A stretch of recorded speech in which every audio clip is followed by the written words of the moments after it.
Hi, everyone. I'm Jenna, I'm Serena. and this is the Out of Pocket podcast with the sisters. It's been a while since we've been around. It's been a long time, but I'm back in. Oh my God. It's been over a year, probably a little less than, but we're back. We're trying to be better. New Year's resolution is we want to give the people what they want. Yes. So we're here to please. You're welcome. We did see the statistic. I'm sorry. Is this your first day talking? We did see this statistic that if you don't make it past your third episode of your podcast, it goes downhill. It's a failed there needs podcast. to be a third one. Yeah, so we're here. Fucking on the upswing here, guys. A year later, we're here for the third episode because we are so back. Bringing it back. We are so back. The people have told us, they've spoken. Yeah. At very big events we've had this last year, huge events, but they said, we heard that podcast. And I said, all just the two. But we're on the third now. It's good. Yeah.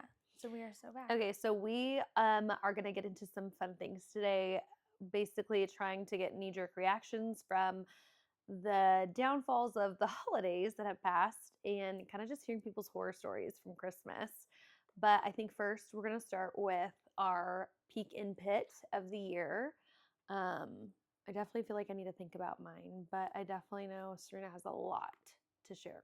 So Serena has a plethora of peaks to be, I would say, like proud and excited about. I want you to share some, and then I want to share my favorite peaks for you. That's good. Hey, wait, why don't we share each other's peaks and Okay, pits? my peak for you was obviously your wedding. Mm-hmm. But me, it was definitely your like job was really exciting, and knowing that like you get to have a teaching job right next door to Charles. Yeah, like that's crazy. And then probably obviously 100% the wedding, but really the bridal shower for me. And so was your peak throwing a party with food? Yeah, the bachelorette party. No, bitch, the peak for me and you, it's a combo, like that I did all these things for you, and I think like pat on the motherfucking back, they were successful. They were. All of them were. Yeah, there was a lot of peaks. Yeah, that's a lot of things to do. Oh my gosh, and she got a dog. Not to foster, a dog to keep. I have a dog forever. I have a dog to keep now. Yeah, so I think those are my peaks for you. I'm probably missing other ones, but yeah, I feel like my peaks would be, I got married. I'm a Kennedy now. Kennedy. Getting married, getting a really good job at a really good school, and being next door to Charles and driving him to school and driving him home and being besties.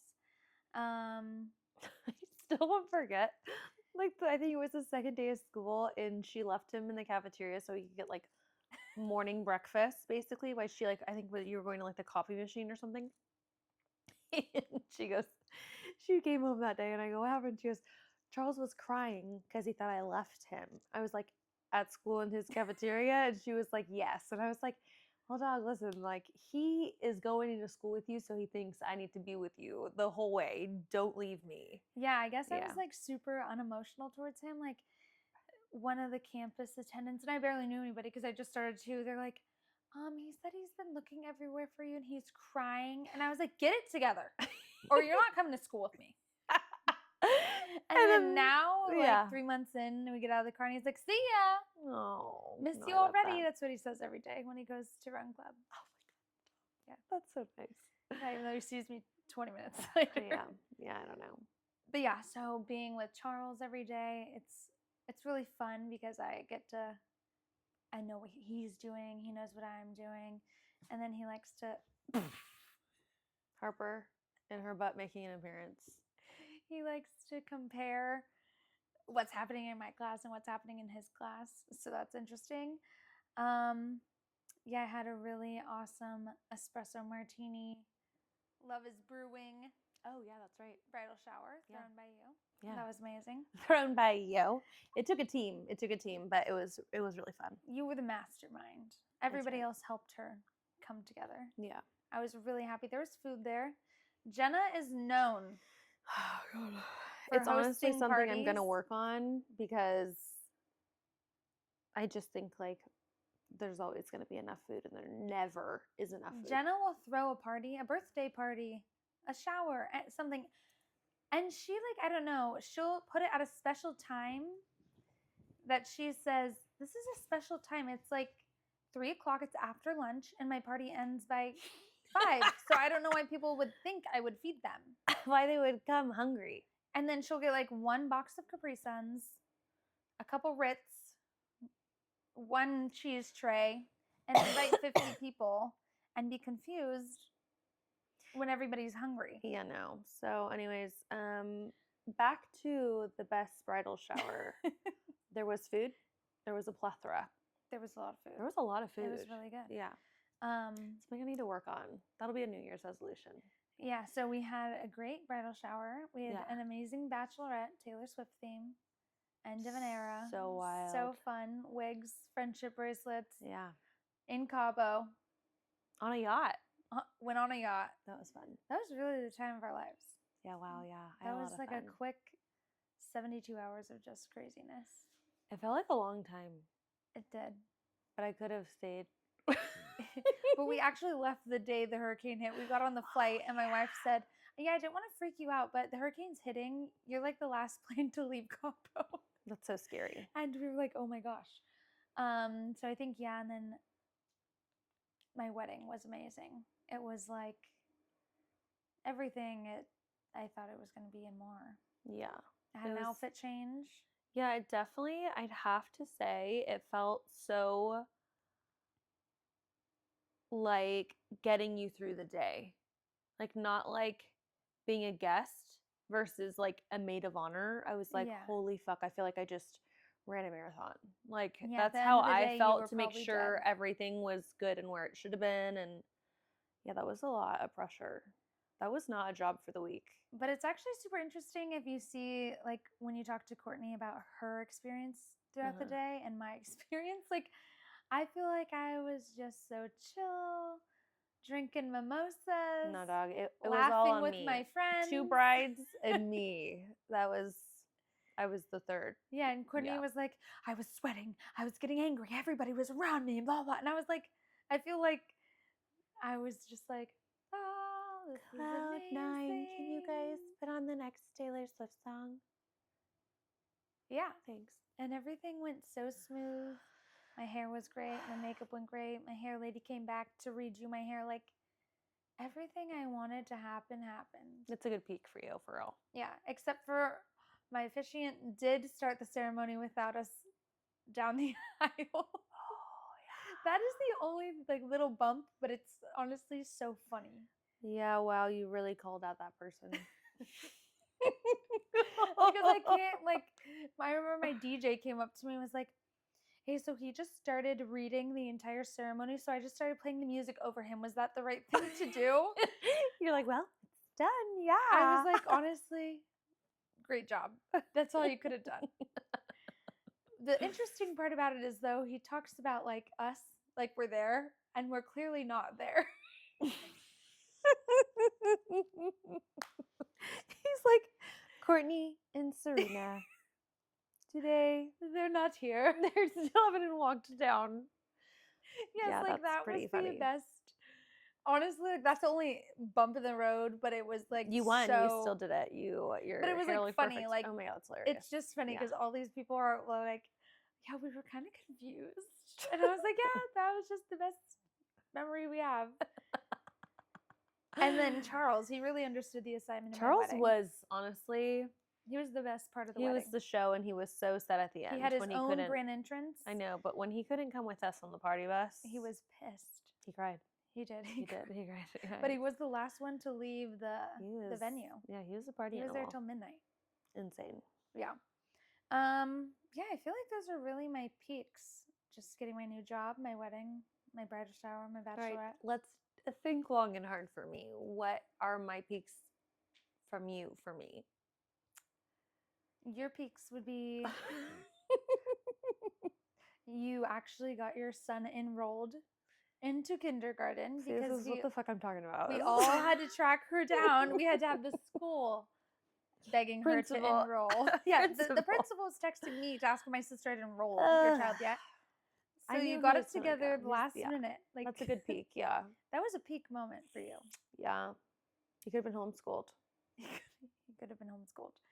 So getting your child enrolled, Okay, I that's a peak. think your own trailer.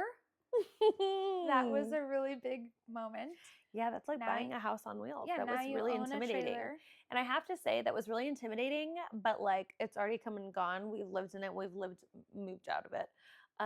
But like taking that on as like knowing how like the tanks work, how to hook everything up. Like I remember like way back when we would even just go like camping with dad or like, Daniel's parents always had something, but it's like I never did anything. Mm. So I never thought about like when you Like flush we the just kind of toilet, show up. we It's just show up and there. it's already set up. Yeah. But now it's like, no, bitch, you're the show and the tanks are full and you got to drain them. And I'm like, all right, I can You do it. flooded it twice. Yeah. And you only lived there for 2 months?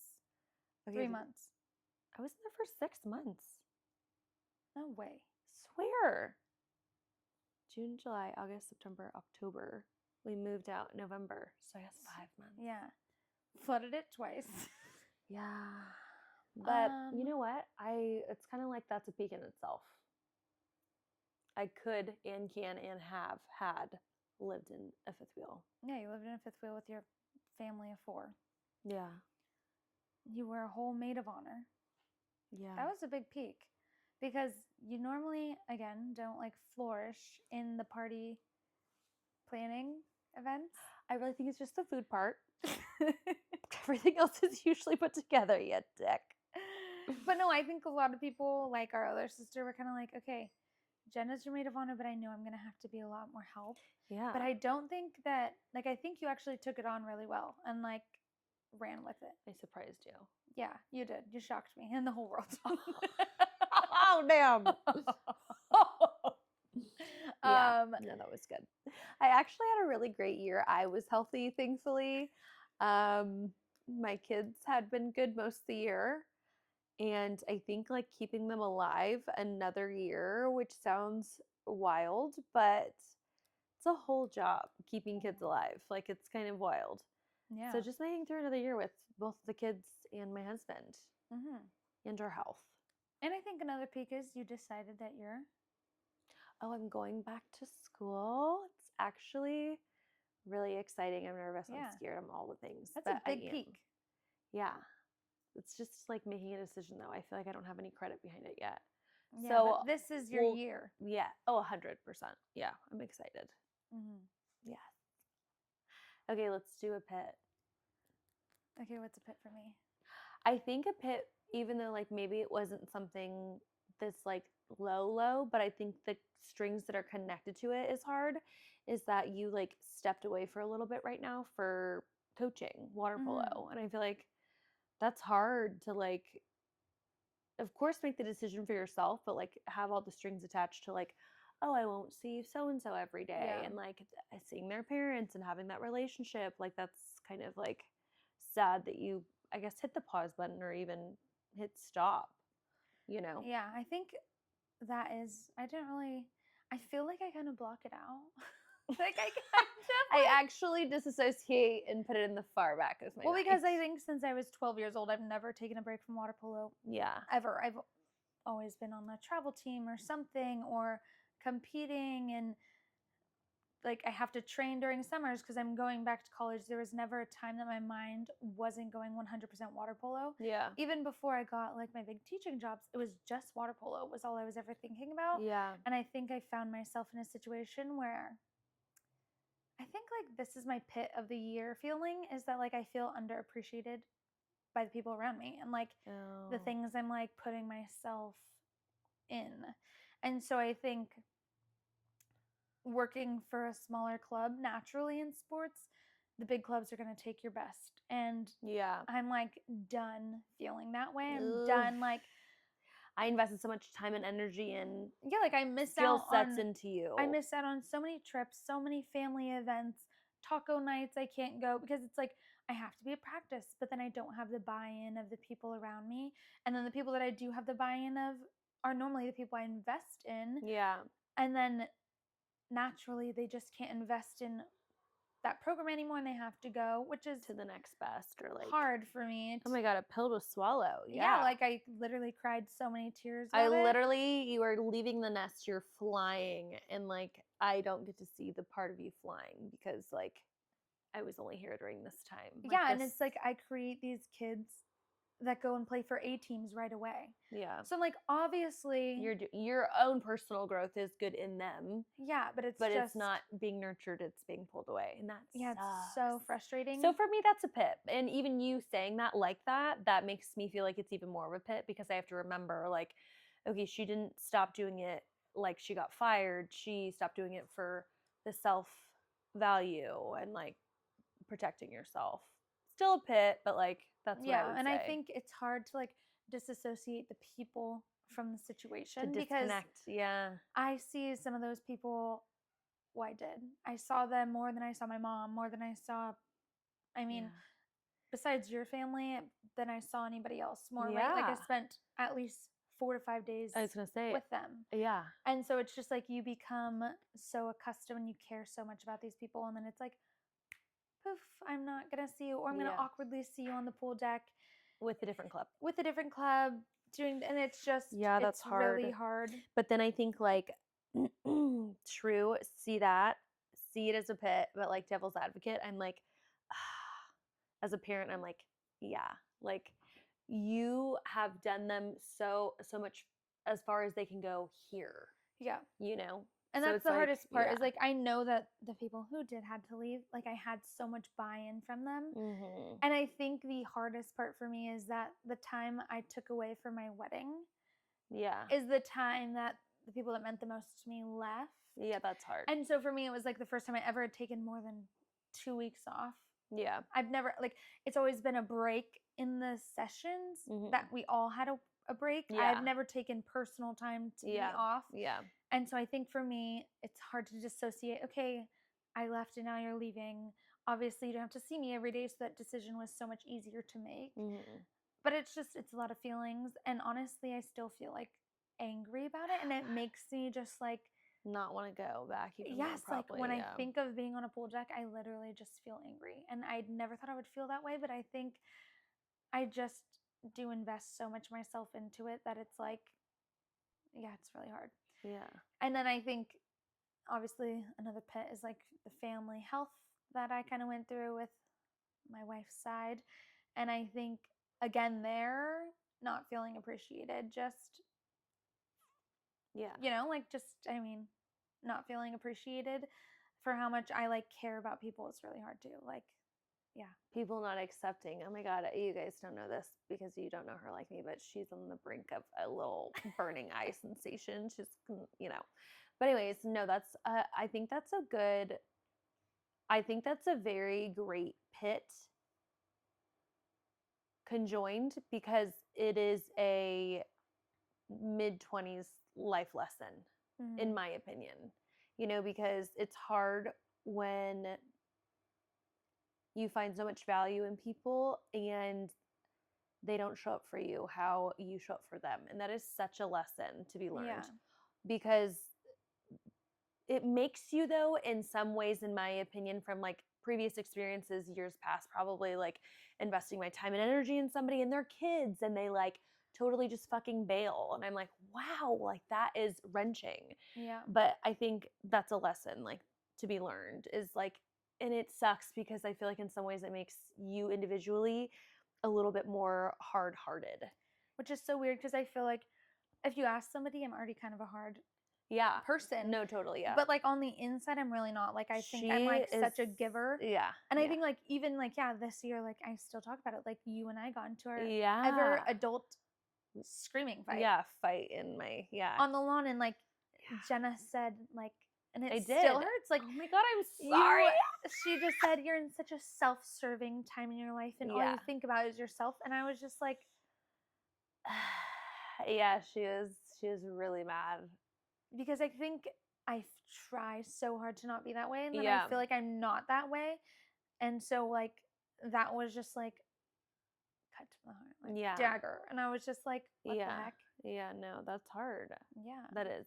But that's what I mean. Like, it's a lesson that like makes us going into like deeper adulthood, realized like I don't like saying hard in your heart, but really just, I think if anything, know where your boundaries are. Yeah. How much love, how much am I willing to give them?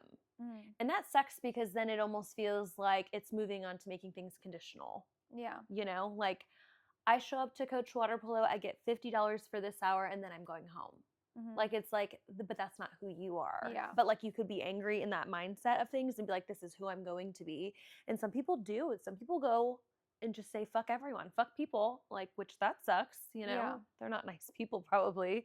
They might have a lot of money, but they're probably miserable. Yeah, see, I think I'm in the part where I'm like, I'd rather just not even do it because I'm so angry. I'm Yeah. just like, But that's you good get that none but that's of a me. boundary for you. Yeah. That's you creating a boundary. That's you Mhm. growing, you Yeah. know? So, I mean, or, you know, just say fuck it and go to like a nicer, bigger club. I don't know. I mean, Morally, changes. it's so hard. I know. Yeah. Yeah, I'm sure. Like that. Just how you don't want, just how you find loyalty in the relationship, you don't want to pull that relationship away from the people who have hired you and have like grown you and invested in you. Mhm. But that's fucking part of life in some ways. Yeah. Like just to like, this is the next Moving best up, thing yeah. for me, selfishly, Mhm. self-serving, self-centered. But you know what I Not mean? me. Yeah. Yeah. Yeah. No, definitely that's a pit. So yeah, I think that's my biggest pit is just the feeling of hard not- lessons. Yeah, like just wow, that hurt. Underappreciating. Mm. It's gut wrenching sometimes for Yeah. sure. Yeah. And sorry still, but still It's fine. whatever. Okay, All but right, I what's my think pit? your pit. My pit, really truthfully, my pit is getting rid of my pit. Like I know that is so random and annoying, but I could get a little misty-eyed about it. But given the like decisions made of like moving out of our home and into a camper and then trying to save money and try to do that, like I deep down knew like we're living in resentment toward him because he's old and like is starting Brutus to is dribble her dog. pee. Oh yeah. If you guys are following me, I actually unfortunately just got rid of my dog. My God. I got rid of my dog like probably 6 months ago. Say that, yeah, don't laugh. No. It's Wait, no, can you hand me this drink? What? Can you have my drink? I got rid of my dog. My pit is I got rid of my dog. Mhm. It's a pit mix. Pit This mix. coming. Oh, is that why you said the pit is I got rid of my pit? Yeah. She's following now, people. I was is so following. confused. Okay. Anyways, Brutus will be 14 in March, and we rehomed him because I felt like he was. Oh God! And if you guys give me backlash for this, it's okay because the people came for Facebook me on already did. Facebook. They fucking slaughtered me. But I got rid of him after 13 years of having him. He was just peeing uncontrollably. And when we moved into the camper, and there was just no way we had room for him in the camper. So we made like a nice dog run. We'd let him out and about when we were home, but there is no fences at the property we were living at. And it wasn't working. The best thing you did for that dog was let him go because I couldn't be there I know. around the dog and you I because know. you guys were just so hateful. I know. Oh my God. Sorry, Fuck. reshame. Reshame. But anyway, so I did get rid of our dog, and that was really hard. I did cry. And you know what was even more fucked up was no, I don't remember that thought. Sorry. But anyways, that definitely was my pit. Sad. Yeah. And maybe just Family. family. That's it. Family. Yeah. You don't get to pick your family. Like, you don't get to pick your blood. I guess you get to, like, pick your family. You can pick like family members. Yeah. But, okay. I think So- family, yeah. Pecan Pit's good this year. Mm. Not awful. Our No. health is fine. We're fine. We're back and skinnier than ever, you know? Yeah. Skinnier than ever. So one of my favorite things on TikTok is listening to people read Reddit stories. And when it comes to the holidays, I feel like there's a lot of drama. I know that our families have a lot of drama. I wish I could get into that. We are going to read some of the local Reddit family drama holiday stories that are from this year. So we're going to blind read them to each other to get some real reactions. This is story 1. The Christmas ham that ended a family. So every year, Grandma hosts Christmas and makes the ham. It's a huge deal. People talk about it all year. She literally wakes up at 4 a.m. to start it and brags that she's the only one in the family who still cooks from scratch. This year, Aunt I'm Linda... sorry, let's pause. Do we slaughter the pig ourselves? Like, I Oh feel yeah, like well, how do you cook a ham from scratch? Like, what?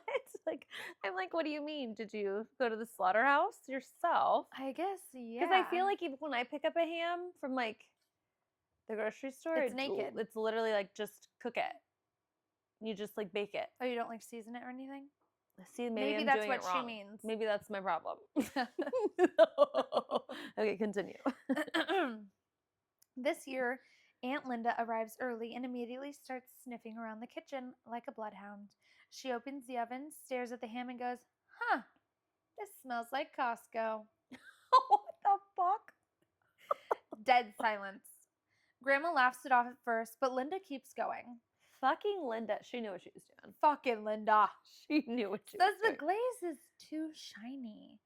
Says real ham doesn't come pre-netted. That is funny. Really? Yeah, so obviously they think she slaughtered this ham on her own. I don't know. Yeah, what the fuck?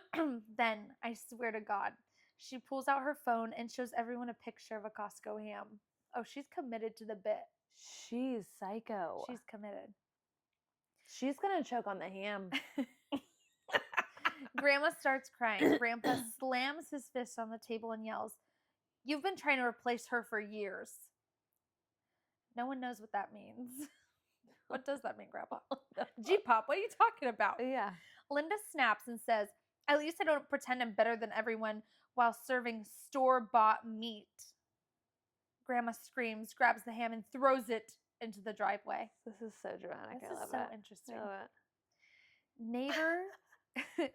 Neighbor hears screaming and calls the cops because someone is yelling, "She threw the meat," repeatedly. Police show up. The ham is still on the driveway. One officer asks, "Is it safe to eat?" Christmas dinner becomes microwave burritos. Grandma hasn't hosted since. The ham still gets brought up at every funeral. That is fucking awful. Aunt Linda, why? But I feel like that's the stuff that people get offended by, like older women, of course, because like I feel like your ass brings pre-bought ham and it's not cooked. She's like, "Oh, can I just pop it in your oven on Thanksgiving?" like we would never be offended by something like that. I know, that's so wild. But I feel like we're so into like our generation's so into like whatever's easiest, bitch. Please get it. Just do it that way. Yes. No, that's fair. That's fair. And honestly, they must be from Costco the ham's South. probably better. Yeah, from they the must South. be from the South. All right, story 2. The pregnancy announcement that accidentally exposed everyone. Cousin stands up and announces she's pregnant. Everyone cheers. Her husband, Mark, goes pale. Mark whispers, "That's not possible."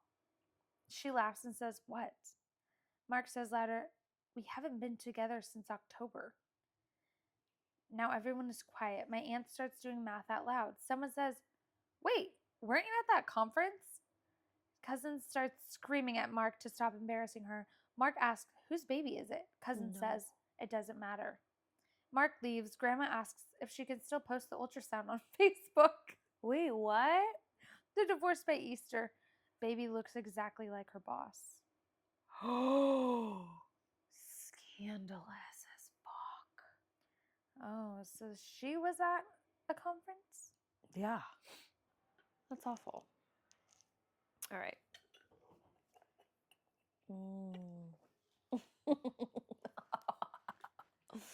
All right. My sister secretly filmed Christmas dinner for TikTok. What? Did you just say? Can you read that again? I didn't understand you. My sister secretly filmed Christmas dinner for TikTok. Oh, okay. Sister is obsessed with healing from toxic family dynamics. She props her phone up and claims it's charging. Props it up. Mid dinner, my mom notices the camera blinking. Mom says, "Are you recording us?" Sister says, "I need documentation." Dad grabs the phone. Sister screams that he's abusive. Mom cries. Sister says, "This is exactly the behavior her therapist warned her about." What? Dad throws the phone into the gravy. Video still gets posted later. Caption, "Point of view. Your narcissistic parents can't handle accountability." Comments side with her. Like her parents are actually crazy. Oh, So there's a TikTok video out there. interesting. Random. The gift that ended a marriage. Wife opens a beautifully wrapped box.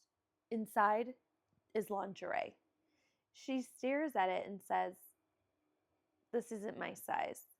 Husband says, "Wrong bag." Wife asks, "Whose is it?" Husband sweats. Later that night, the mistress shows up wearing the matching robe. But like, No one eats dessert. But where does the mistress show up? Doug, I don't know. I'm just reading this, okay? I don't know. I don't know. And like, is it just the husband and wife hanging out at home and the mistress shows up wearing a robe? If you guys just stay tuned, I can comment here on Reddit and ask. Okay.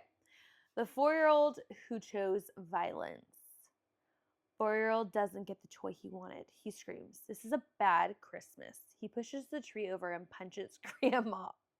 Mom says he's expressing his emotions. Oh my God. Dad Googles gentle parenting while Grandma holds ice to her face.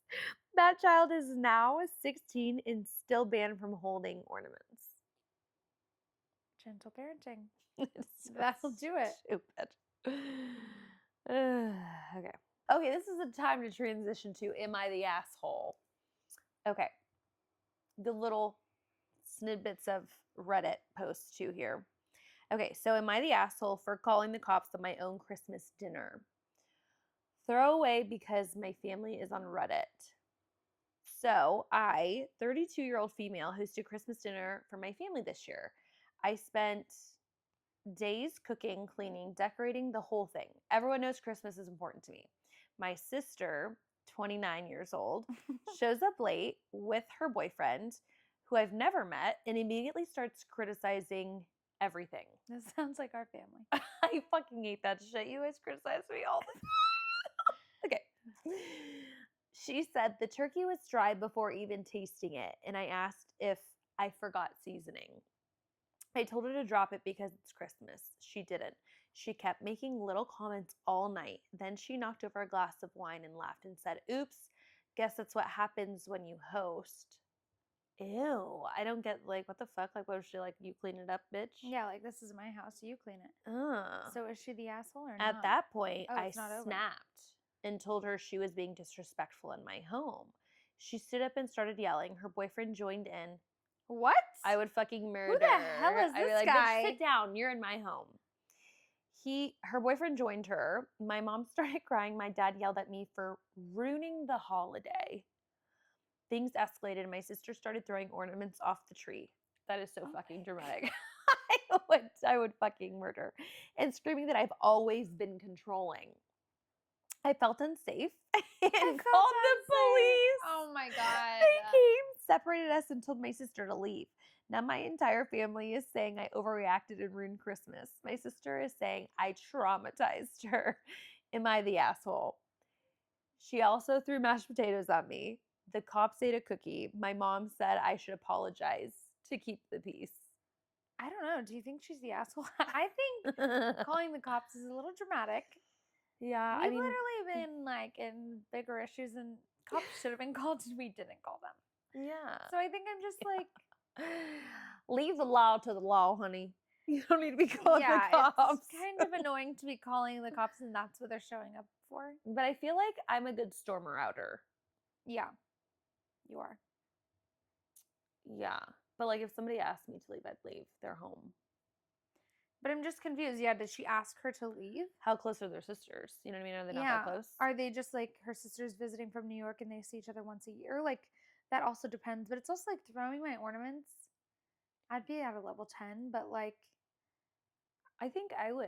I think I what think would be, I'd put my hands on you first honestly before put I call the cops. I honestly put into my perspective of things, like if that was me hosting and my husband was there, you'd be murdered.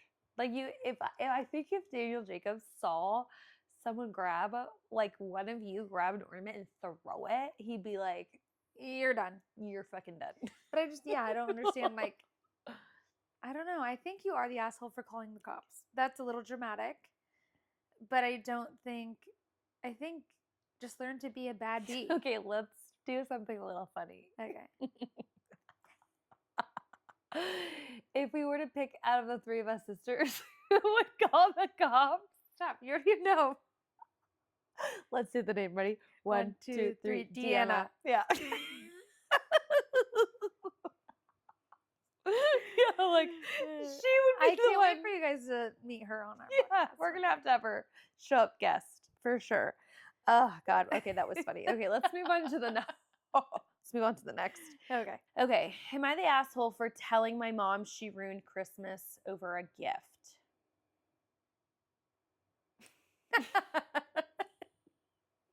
Sometimes they hit a little too close to home. Yeah, it's a little close. Okay, 34-year-old female asked my mom for one thing for Christmas, not to comment on my body. She promised she wouldn't. I opened my gift and it was workout clothes, 2 sizes smaller than I wear, and a book titled Taking Control of Your Health After 30. Oh my God. She laughed and said, I just want you to live longer. Bitch, if you wanted me to live longer, I would fake my death and move away from you because you're fucking mean. I don't want you a part of my life, and if I live longer, I don't want you a part of it. It's like mom always said. That is so mean. Like my mom's always like, well, our mom, she's Yeah. always like, like when I was getting a little thicker, she'd be like, don't buy bigger clothes because then you're just making yourself feel okay to fit into them. Bitch, if you a busted can of biscuits, you better weld the pants onto you Yeah. or lose the weight. But then I'm like, when we were younger and we wanted to be like a smaller size, she'd be like, you look like 5 pounds of sugar in a 2-pound bag. Yeah. And you'd always Oh just my be like, thanks, mom. And now I have body dysmorphia. Oh, that's bad. Okay. She laughed and said, oh yeah. Oh, go ahead. No, Elaborate. sorry, Okay. sorry. She laughed and said, I just want you to live longer. I told her she crossed a boundary. She said I was being sensitive. I went to my room and cried. Now my family is mad that I stormed off and ruined Christmas. Am I the asshole? She did this the last 2 years. She says it's because she loves me. My dad says I should apologize to her. All around like fucked you up. should just stop. It sounds like doing you should Christmas. lose weight, bitch. No, I'm kidding. Yeah, it's something that you can control, obviously. Obviously, your mom wants you 2 sizes smaller than you are, and she's told you the last 2 years. And it sounds like, how old are you? How old is she? I'm kidding. That's so mean. 34. Yeah, that's pretty fucked And up. she stormed her room, which means she lives at home.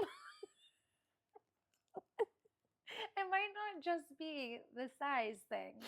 Okay, well, 34 female, maybe she wants you to be healthier. Yeah, if it's actually a health thing, she could go about it a lot different. Yeah, that's really fucked up. The last 3 Christmases, you've been fat shamed. Yeah. All right, well, no, you're not the asshole. You have every right. Your feelings are valid. Your parents just care about you. Am I the asshole for kicking my mother-in-law out on Christmas? No. Oh. Just kidding. My mother-in-law, 62 female, has always hated me. Oh, wow. This year, she gave me a gift in front of everyone. If this is too triggering, we can stop. So fucked up. It was a framed photo of my husband and his ex. She said, just thought you'd want to see what he used to look like happy. What a fucking psycho. I would literally, how did she react? Because I would open it and be like, this is funny. And I literally would just toss it over my shoulder, hoping it's a glass frame and just let it break. Yeah. Dramatic, she said, I told her to leave. Now my husband says I embarrassed him. I embarrassed his mom and overreacted. She laughed when she gave it to me. My husband didn't defend me, and we're sleeping in separate rooms. Am I the asshole? I feel like that's so messed up, and it sounds like he misses his ex if he isn't offended. If he's offended that you offended his mother and not offended that you were offended. Yeah. No. I wish I could get some deeper information there. Damn. No. Leave him. Leave him. Am I the asshole for leaving Christmas after my family joked about me? Aww. I, 26 male, recently lost my job and moved back home. Poor guy. That's young. Yeah. You have like so much more going for you. Yeah. Christmas dinner, my uncle gave me a wrapped box. Inside was a job application for McDonald's. Everyone laughed. I stood up and said Merry Christmas and left. Now my family says I can't take a joke. Honestly, you sound a little sensitive. That is so mean, though. That's some shit. That's mean. He sounds like he moved home like he was down on his luck. Moved home. And they're like, we're gonna fucking hit you when you're already down. Yeah, Merry I guess Christmas. I don't know your emotional state, but it sounds like you're being a little sensitive. Oh my god. But you never know what's going on in the background. She obviously fucking fights dirty. Sometimes things she does surprises me. Get a job, loser. No, I don't. I just feel like maybe I deal with stuff with dark humor and laughing through it, so it's funny. This has been fun. This has been fun. Good peaks and pits, and sorry about the family holidays, guys. It sounds like some people had a rough time, but it's a new year, new boundaries to set. Mm-hmm. Yeah. All right, well, thanks for tuning in. We really hope to somehow get some kind of rhythm of consistency when making these podcasts. No, don't say that. We're going to. Right. Speaking it into existence. Consistency is our podcast word of the year. Fair. Okay, well, until next time, thank you. Bye, guys.